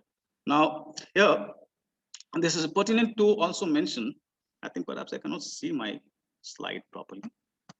Okay, here we have this. Sorry about my technique. Yeah. So here we have this information about this particular boy whose name is Shabiu Marai. My pronunciation might not be correct, but then he became the first machine to be granted residency in central Tokyo. And that is also one of the things that is happening here. So apart from Sophia is such a familiar name, but then we perhaps might not be aware about the Shibiao Mirai. He has having this residency which has been granted in central Tokyo. So he's again a kind of a software algorithm, who have been given this residency thing. And Sophia I have just spoken about, getting a citizenship by Saudi Arabia. Now there are a couple of things. So my purpose of this particular, my happy anticipation of presenting my this particular presentation before this August gathering is to give my own idea about how jurisprudentially we are grappling with this idea about how to what to do with the legal personhood of a robot. And that's a really interesting question. It is not a simple there cannot be any simple or easy answer to that. Only one has to go to the literature to realize how complicated it is. So I have just depicted some of the things over this particular slide. Say about how many things that the robot are in today's time are able to perform. So I'll just skip this this slide, but then I will definitely would like to highlight one important thing which I have come across, and that's really interesting. I think the second part of the last second last line of this particular slide, I'll just read out. It says that the use of humanoid robots play the therapeutic role in helping individuals with the social disorders such as autism. So that's one very interesting piece of information which I have come across, and that's something which was very revealing to me. Now when we talk about this the personhood phenomena, quite often we relate to the company, incorporation. We relate to the new phenomena. If many of us who are into this environmental law, they must have come across this Whanganui River in New Zealand. This river also has been given this artificial or juristic personality, if I may quote unquote juristic personality. That's really a very recent phenomenon. Incorporation, a company thing, we all know that company having its own independent existence, perpetual succession. Even say, for example, hypothetically, if the even the directors, and if they may come and go, but the company continues. We all know that. So we also have a couple of analysis about the idols also in instance. They are also having this juristic personality. So we all know that. Now, my averment before this August gathering and before this the chairs, distinguished chairs, would be to give my assessment that any correlation or any analogy between the robot having the personality or personhood vis-a-vis the company, or maybe this animals and rivers and idols, would not be a very cogent argument with whatever literature I have come across, because they are different, they are league apart. So my first statement before this in my presentation would be that the incorporation, the companies being incorporated and having its own distinct role, and when we compare with the robot personality, there are certain questions which will come up in the later what you call slide. But then here, these are the three sort of a depiction of the personhood, or maybe the legal personhood. Natural personhood, I think we all know about this natural personhood, but the legal personhood, we can see this company and the recent development of this some natural phenomena, natural river, birds and animals, they are also sort of subjected to this personhood thing, and idol also. Now here we have when we dig deep into this some of the jurisprudential analysis of legal personhood, we may refer to some of the theories. So again, I will not be going to read out all those things, because something which is a basic jurisprudential book, any book would sort of would reveal all those purpose theory. We have this enterprise, entity, symbolist, and bracket theory. So any jurisprudence book will speak about what are the different ways, what are the different what you call yardstick or barometer in which we have tried to analyze, okay, what could be the legal person, what is the what different theorists, Bentham, and there are so many host of people who have come up with their own understanding about the legal personality. The idea is that how to understand legal person.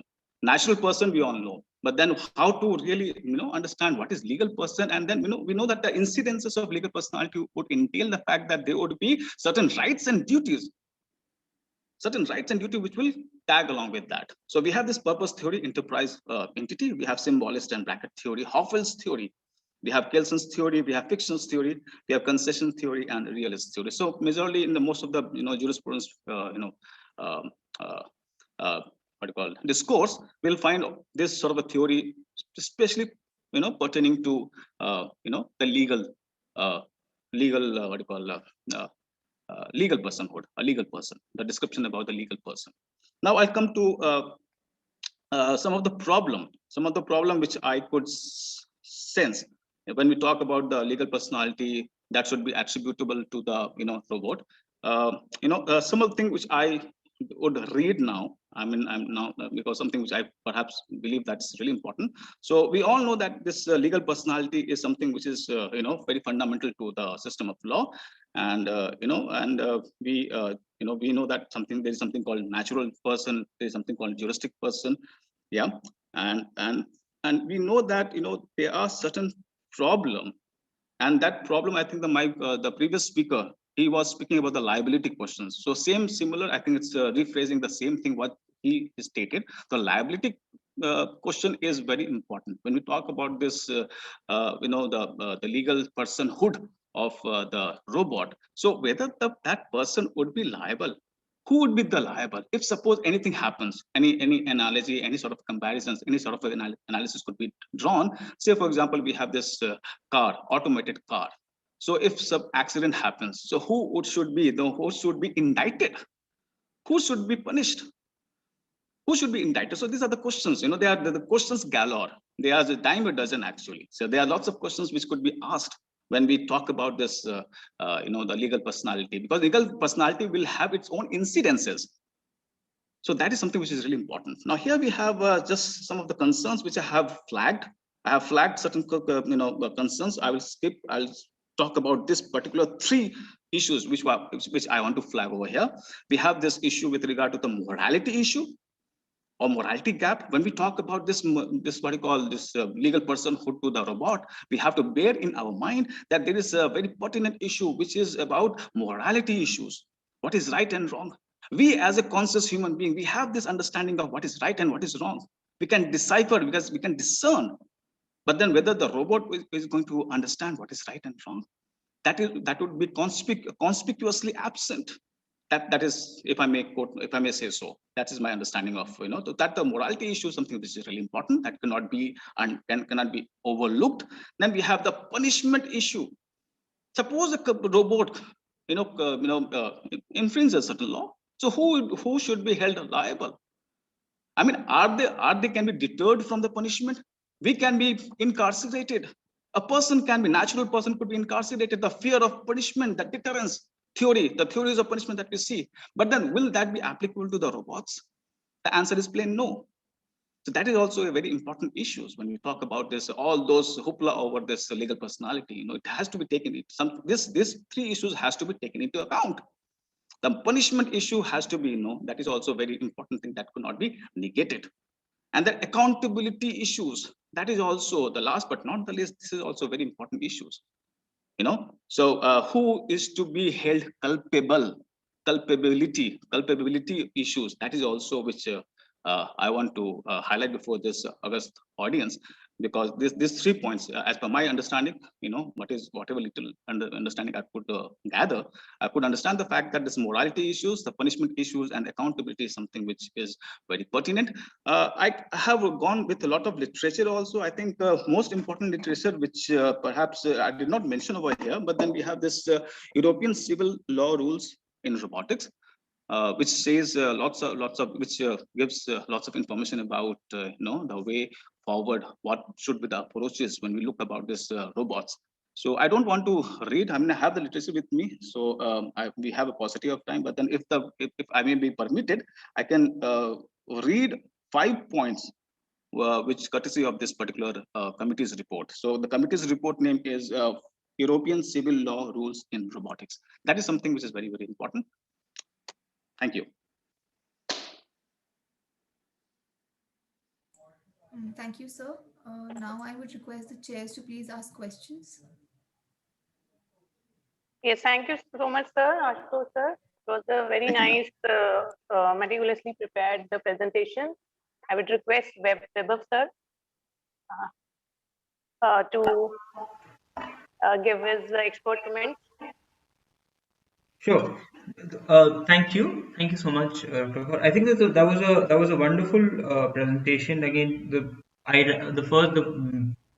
fundamental premise which I really appreciated was it started off with the fact that we are trying to understand what artificial intelligence really is, right? I think that's a very important sort of a concept, and I also liked that your point that where you're very clear about the fact that existing principles or jurisprudence on personhood do not directly apply to robots, and that what are the concerns and challenges that are present in the existing aspects of personhood. While I appreciate that, and it's a very good and extensive research and a great presentation, as a suggestion and not more or less a comment, but more like a suggestion, because like I said, this is a very important discussion. I was wondering whether, in light of your research, in terms of how existing law doesn't meet or match personhood, what do we do at this stage, if you have any thoughts on that? Because we have a situation where AI is being used and is being adopted in a manner to become omnipresent in the examples that you highlighted, and we have to have a way of recognizing and giving it personhood. So while we could reach a policy discourse and give personhood recognition in a more AI context, whenever we reach that point, till we reach that point, we sort of have to have something in the middle. So has your research focused anything on that, or would you like to take that as a further research and sort of give an intermediate solution till we realize the challenge of current law?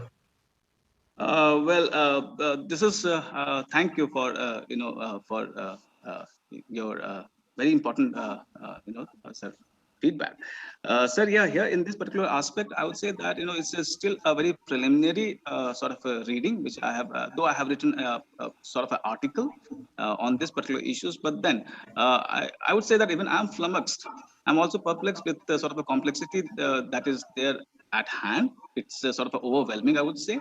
Robotic, I have written an article, I have sort of investigated about this copyright conundrum with vis-a-vis this artificial intelligence, and then from there onwards I've tried to build up my argument, my analysis about this robotics. So yeah, I would say that still it's in a very initial phase. So definitely maybe the next research paper would be about my own concluding, my more concrete understanding of the dynamics of this robotics. So yeah, that would be my answer. Yeah. So then that's helpful. So we can do some further research on that. That's very helpful. Please, Dr. Kaur, Dr. Nagpal, if you have anything to add, please. Ashutosh sir, please stop sharing the screen. Can you do that? Yes, ma'am. I mean, even sort of I'm trying to do that. I'm technologically a bit handicapped. So just give me 1 second. I'm just doing that. Okay, well, yeah. It is a wonderful presentation, Ashutosh ji. It is really would be inspiring for your students as well, because you were able to highlight on the issues which are actually not yet the part of our academic curriculums. So we've not yet included AI in any of our curriculum, be it UG or PG programs. So what you're talking about is the liability vis-a-vis the jurisprudential aspects of theories of punishment and all other things, which is rather fixing the liability between right and wrong. So I was reading a very wonderful article on this, what you were discussing just now, which says that it may be still too early to worry about the Hollywood movie scenarios like Terminator, but the technology develops quickly, and we may be soon facing very tough ethical and legal questions. So because these devices will never be able to differentiate between what is right, what is wrong. And what would happen if these devices start thinking about themselves also? They develop such a thinking. And there are already proposals, as you told, with the European nation. European nations are coming up. Yeah, the European Union is coming up for a special type of legal personhood for these autonomous machines. And it is such a wonderful development that it is now being debated that when we talk about these autonomous machines, the companies using such devices, it will be mandatory to obtain some special kind of insurance, because when we talk of fixing of liabilities, insurance is a major part. So this is something that I came across while reading one of the articles, is about the European Union on personhood, and the things related to insurance is a wonderful part of what is how do we determine what is right, what is wrong, and whom to fix the liability upon, considering the jurisprudential aspect. So that was quite wonderful, and thank you so much. And I think that partially answers to the question that Vaibhav Sharma has put. Vaibhavji, if you could discuss this, and then probably I hope this was the last one, Ashutosh ji's presentation. Yes, ma'am. Apurva? Okay. Yes, ma'am. Yes, So ma'am. can we take the question of this one participant now? Yes, ma'am. No?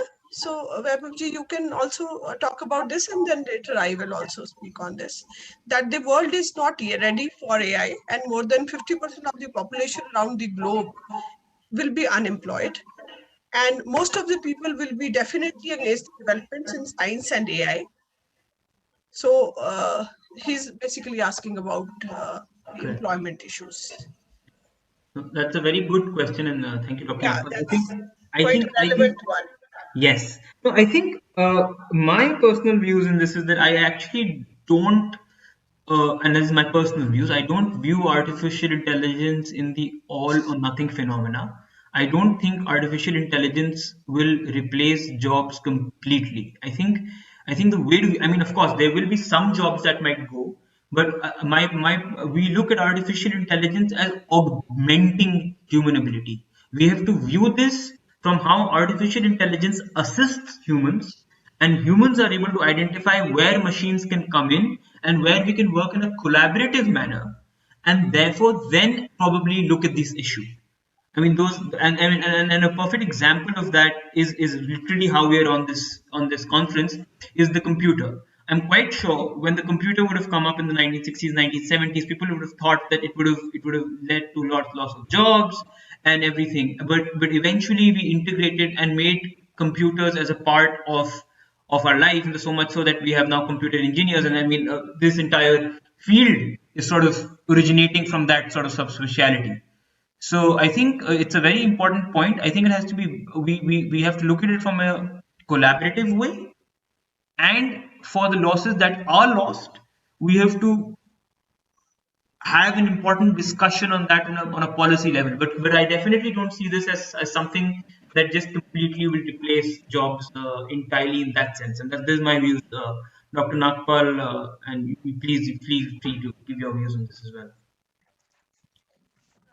Yes, it is quite a relevant one because when we talk about a global framework of legal framework for AI, I don't think we can have one global framework because each nation has its own sets of problems. Like we are a developing nation with poverty major issue and education, lack of education, and other things which are not there in the developed countries. So, Vaibhav, one thing is very much clear that you see 99 acres and this magic bricks. The job of agents has actually gone away.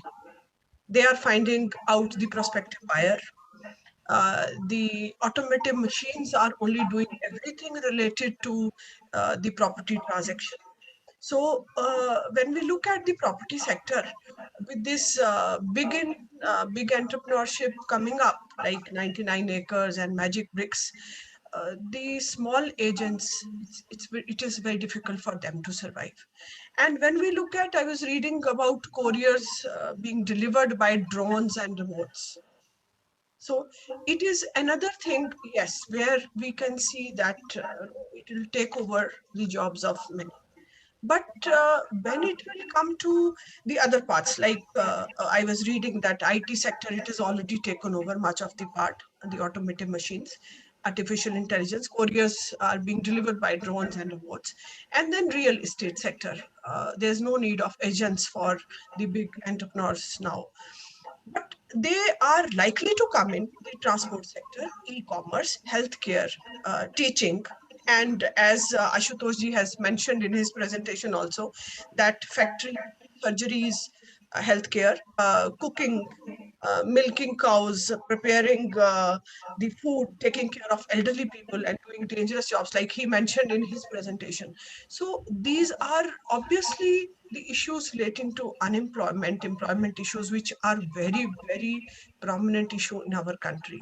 So, but as Vaibhav ji has said, it will, computers came and people thought that, it will generate unemployment and people will be free, but that did not happen.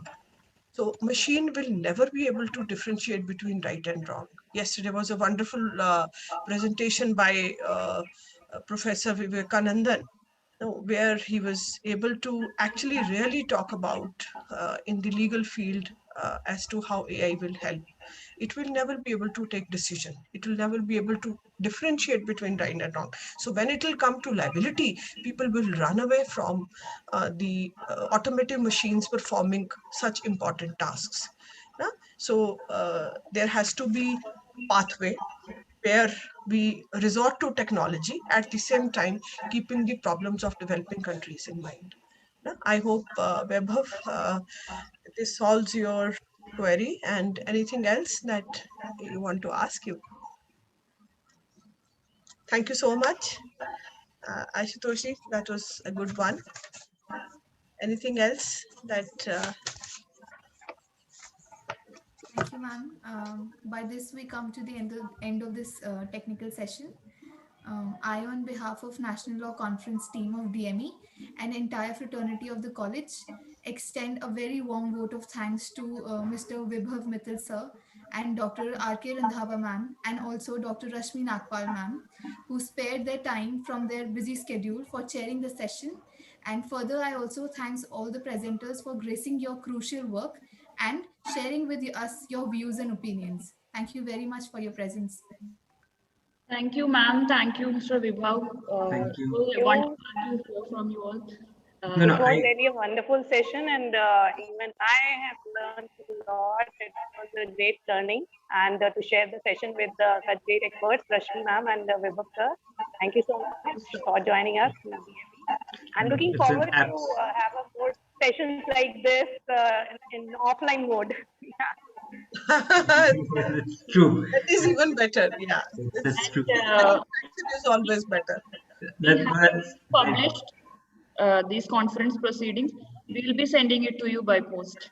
sure. No, That's wonderful. I just wanted to thank. I mean, I'll just take 1 minute of your time. Just wanted to thank DME, Dr. Nagpal, Dr. Kaur for your. It was a wonderful interaction. There are just 3-4 points that I just wanted to quickly say because I think it's a very important discourse on AI. I think one is that we must understand what artificial intelligence is. We need to know the difference between artificial narrow intelligence, which is the way it exists today, task specific machine learning tasks where you detect patterns by inputting certain data, versus artificial general intelligence, which connects to Dr. Nagpal's point about the fact that how what we show in Hollywood movies about the rise of machines is very far away technologically. So for all the presenters, for everyone who's listening, for everyone who's thinking on AI, we need to know this about artificial intelligence and know the difference between artificial narrow intelligence and artificial general intelligence. Second, we also need to, again, coming back to Dr. Nagpal's point initial, we need to look at liability. We also need to see how would the benefits be attributed. The discussion on legal personality cannot just be on the basis of liability. It also has to be on both the good and the bad has to go if you're looking at a legal discussion. Third, I think, is that when we're looking at these issues, we should always look at a global dialogue. One very important insight that I've found from this discussion is that artificial intelligence is global and we should look at global examples of AI, and global examples and use of AI will influence either our national discourse or international discourse. That's the other way. And we should also look at elements of bias and diversity, which is equally important because a lot of discussion on bias and we should probably have a little bit of a balanced dialogue. And of course, the last point was that AI should be viewed as augmenting humans. So I just wanted to thank everyone and thank you for this wonderful discussion. It was very enriching, very informative, and a great learning experience. And we can only build on from here further. Thank you. Thank you, dear. Thank you so much. Thank you. We are ending the session with the attendance is done, right? Yes, ma'am. Thank you.